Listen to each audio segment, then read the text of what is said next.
Hey, and welcome to week 3 of the Trinity Football League season, and hope everyone's ready for a great week 3. We've had 2 good weeks already, and looking forward to week 3. There are going to be some good matchups out there, and I know that everyone is ready to go. Okay? Need to go back and talk about week 1, believe it or not, just a little bit. We had a scoring change, which resulted in a change in a win versus a loss. As y'all remember, in week 1 we had a tie between Craig and his team, the War Dogs, and Rob and his team, the Wallaroos. It came up tied at the end of the week, 77-77. Well, according to our league constitution, a point is awarded for the person that has the most bench points, thus giving Craig the win for week number 1. But, and I didn't know this at the time, and neither did Craig, that the stats aren't official until the NFL goes back and reviews all the game film and checks that against their scorecards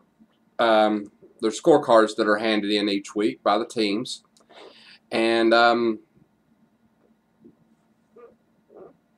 to be verified. So, it just so happens that the Wallaroos had started the Packers defense, and the Packers defense was given credit for 5 sacks. But upon further review, the NFL determined that the Packers had actually gotten 6 sacks, thus giving them an extra point in ESPN scoring, or in our league scoring. So, the Wallaroos were given an extra point. I noticed this on Friday by looking through this, just happened to look through the standings, and noticed that the teams were back tied again. I got to doing a little investigating and found this out about the Packers defense.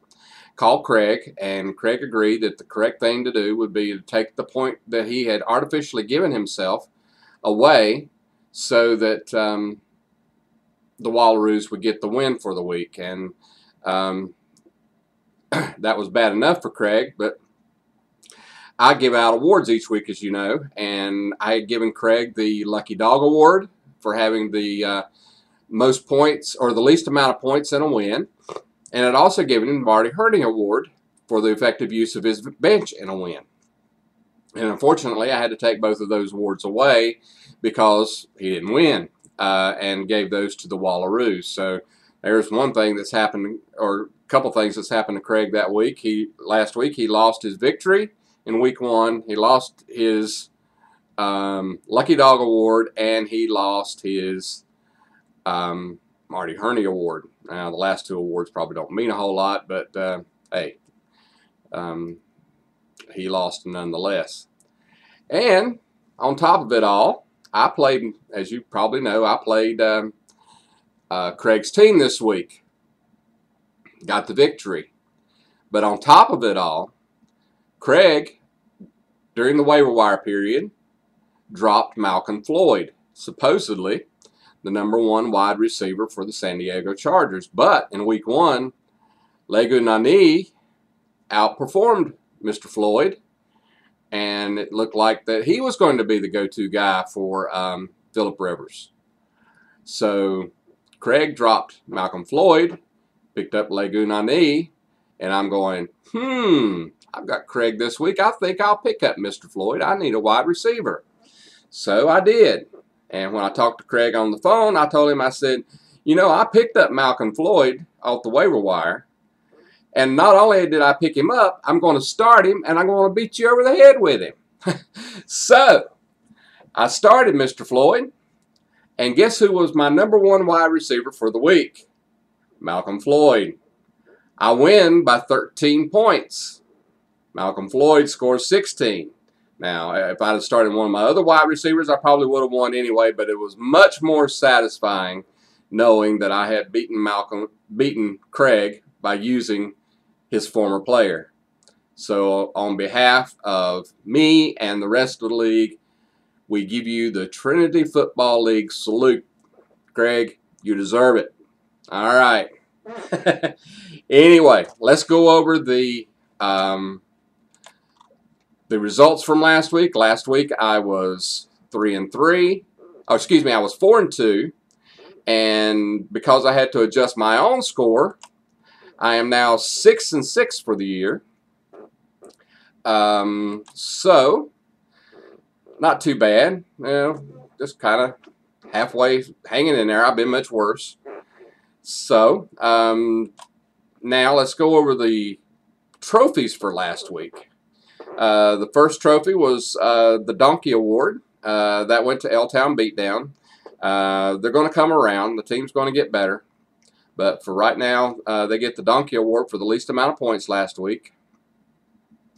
The Lucky Dog Award goes to Ian and Seagrove Shake and Bake for their 89-point effort, which is not too bad, being the lowest point total for the winner.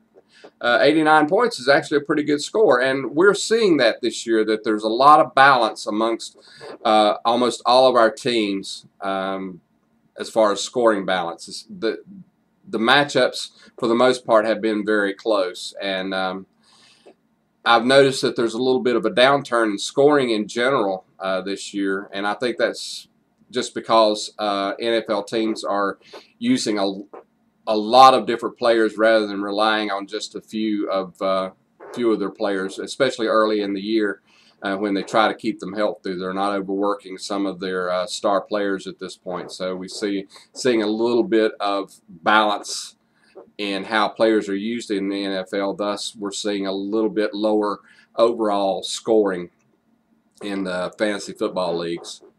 The Tough Break Award this week goes to the Italian Stallions. Mikey scored 95 points, but lost by 3 to the Wallaroos. The Wallaroos are 2-0. They've been close, very close both weeks, and unfortunately I've got them this week, so I'm just keeping my fingers and toes crossed that I can pull out a win.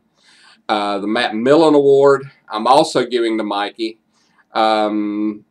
Mikey is having to use Brett Favre at this point, and I tell you, if you see Brett Favre play, if you've seen any highlights of him against Miami this past week, he looks old, very old. He's not very mobile. I'm about as mobile as he is, and if you've seen me on a volleyball court, you'll know that I'm not mobile at all. So poor old Brett's looking his age this year. So Mikey could have used Matt Hasselback and got the win, but he used Brett Favre, and he didn't get the 3 points out of him this week. So anyway, excuse me. The Marty Herney Award, I'm giving to Paul and the Sophia Slawcats. They used their bench very effectively in getting the victory this week. Paul's got a good team and is making a lot of changes here, I noticed this week. So great things should be coming up for Paul. Paul's looking good so far with a 2-0 record. Top Dog Award. Excuse me again. I've got a little bit of a cold, and you have to forgive me for the scratchy throat. Top Dog Award goes to the Archdale Intimidators. Derek again, top 2 or 3 every week. Poor old Sean is victimized again by the top score for the week. And the Archdale Intimidators get our Top Dog Award for the week. Okay. Now, I guess we've taken care of most everything. Let's go into our matchups for this week.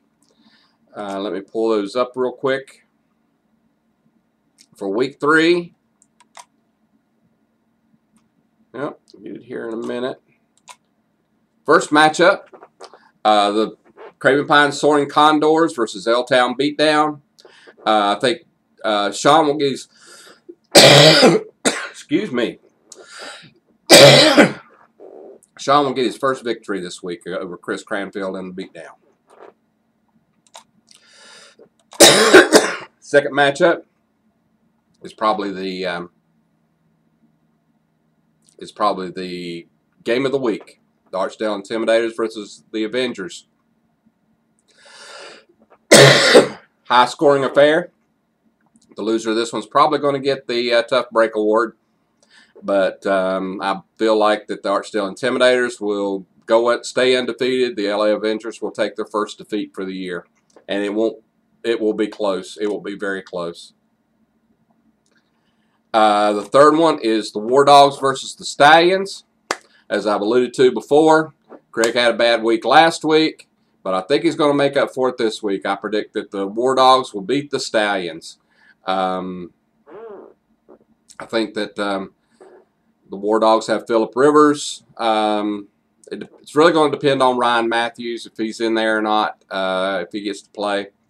Of course, I believe that the War Dogs got a pretty good replacement for him if they have to use him. Oh yeah, they got Felix Jones that they can use. So he's got several options there if he needs to. But I feel like the War Dogs will pull this one out and will get off the schneid and get their first victory of the year. The next matchup is a father-son combo. The Sophia Slawcats and Paul Hildreth versus his son, Ian Hildreth, and Seagrove Shake and Bake. Like I said before, Paul's off to a good start, 2-0. But I believe that the Shake and Bake will take them this week, and that they will come out of this one tied amongst Division III standings, and will be right up there battling it out at the top. So I think Ian's team will get the win this week. The next matchup is my Fairgrove Mad Dogs versus the Westover Wallaroos. I hope I can get as good a week this week from Matt Schaub as I got last week. It's going to be tougher going against Dallas.